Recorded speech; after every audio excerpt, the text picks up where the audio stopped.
जम्मू कश्मीर की अनंतनाग रजौरी संसदीय सीट पर तीसरे चरण में मतदान होना तय था, मगर अब वोटिंग की तारीख 25 मई कर दी गई है। एक तरफ जहां भारतीय जनता पार्टी, जम्मू कश्मीर पीपल्स कॉन्फ्रेंस और डेमोक्रेटिक प्रोग्रेस आजाद पार्टी ने चुनाव आयोग से 7 मई को होने वाले मतदान स्थगित करने की गुजारिश की थी, तो वहीं दूसरी तरफ नेशनल कॉन्फ्रेंस चाहती थी कि इस सीट पर वोटिंग 7 मई को करवाई जाए। ऐसे में इस रिपोर्ट में समझते हैं कि आखिर बीजेपी ने वोटिंग की तारीख टालने की क्या तर्क दिए थे, नेशनल कॉन्फ्रेंस क्यों चाहती थी कि चुनाव 7 मई को हो और चुनाव आयोग के वोटिंग टालने के फैसले की असली कहानी क्या थी। सब समझेंगे इस वीडियो में। आप देख रहे हैं वी अब समाचार। मेरा नाम है तान्या अधिकारी।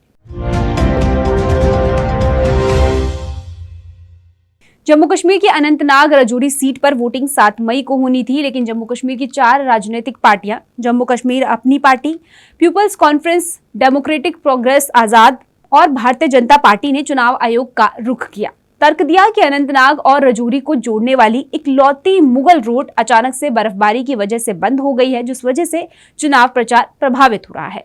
लिहाजा वोटिंग की तारीख को आगे बढ़ा दिया जाए।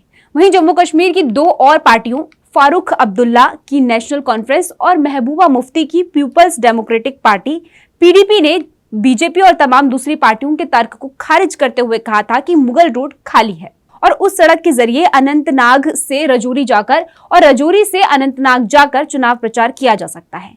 नेशनल कॉन्फ्रेंस और पीडीपी का यह भी तर्क था कि मौसम खराब होने के बावजूद अनंतनाग रजौरी पर ट्रैफिक नहीं रुकता है, लिहाजा चुनाव टालने की कोई जरूरत नहीं है। लेकिन चुनाव आयोग ने नेशनल कॉन्फ्रेंस और पीडीपी के तर्क को खारिज करते हुए चुनाव की तारीख 7 मई से बढ़ाकर 25 मई कर दी। अब चुनाव आयोग के लिए तो वजह बर्फबारी थी, लेकिन इसकी राजनीतिक कहानी कुछ और भी है। दरअसल साल 2022 से पहले जम्मू कश्मीर में कुल 6 लोकसभा सीट हुआ करती थी, इसमें से 2 सीटें जम्मू और उधमपुर जम्मू रीजन में थी, तो कश्मीर रीजन में श्रीनगर, बारामूला और अनंतनाग 3 सीट थी।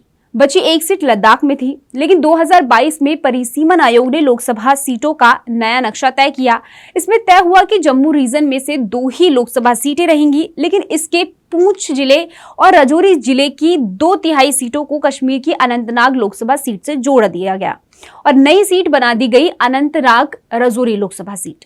अब इस नई लोकसभा सीट में विधानसभा की कुल 18 सीटें हैं, जिसमें कि 11 सीटें कश्मीर रीजन के शोपियां, कुलगाम और अनंतनाग जिले की है, जबकि 7 सीटें पूंछ और रजौरी जिले की हैं। परिसीमन आयोग ने जब अनंतनाग रजौरी सीट को एक नए सिरे से तय किया तो उस वक्त भी कश्मीर घाटी में खासा हंगामा हुआ। तब जम्मू कश्मीर में पहले की पार्टियों ने आरोप लगाया कि कश्मीर घाटी में अपनी राजनीति मजबूत करवाने के लिए जो बीजेपी है वो ये पैंतरा आजमा रही है, ताकि जम्मू रीजन के वोट के जरिए वो घाटी में भी दाखिल हो सके। ऐसे में बदलती हुई स्थितियों में अनंतनाग रजौरी की सीट पर करीब 18,30,000 वोटर हो गए हैं। इसमें से करीब 10,94,000 वोटर कश्मीर घाटी के हैं, तो करीब 7,35,000 वोट जम्मू रीजन के हैं। अब ये तो साफ है कि बीजेपी जम्मू रीजन में मजबूत स्थिति में है, लेकिन कश्मीर घाटी में अभी भी बीजेपी को अपनी जमीनी तलाश करनी है। इसकी वजह यह है कि इलाके की आबादी, जिसमें कि घाटी में पढ़ने वाले करीब 7,35,000 वोटर्स में से करीब 3 लाख वोटर गुज्जर और बकरवाल है, जबकि बाकी के वोट पहाड़ी एथनिक ग्रुप के हैं, जिसमें कि हिंदू और सिख के अलावा गैर गुज्जर मुस्लिम हैं। ऐसे में इस बार अनंतनाग रजौरी सीट पर अपनी उम्मीदवार न उतारने के बावजूद बीजेपी चाहती थी कि वोटिंग में थोड़ी देर हो जाए, ताकि नई सीट के वोटर्स को केंद्र सरकार की योजना के बारे में पता चल सके और अपनी पार्टी के जफर मिन्हाज की सीट सुनिश्चित की जा सके, जिन्हें बीजेपी ने अपना समर्थन दिया है। इस बीच बर्फबारी भी हो गई। अनंतनाग को रजौरी से जोड़ने वाली मुगल रोड का ट्रैफिक भी बाधित हो गया और तब चुनाव आयोग ने तय किया कि ना तो नामांकन की तारीख बदलेगी, ना नाम वापस लेने की तारीख बदलेगी तो सिर्फ वोटिंग की तारीख, जो 7 मई की बजाय 25 मई को होगी। इस खबर को लेकर आपकी क्या कुछ राय है, हमारे साथ जरूर शेयर करें। आप देख रहे थे वी अब समाचार। शुक्रिया।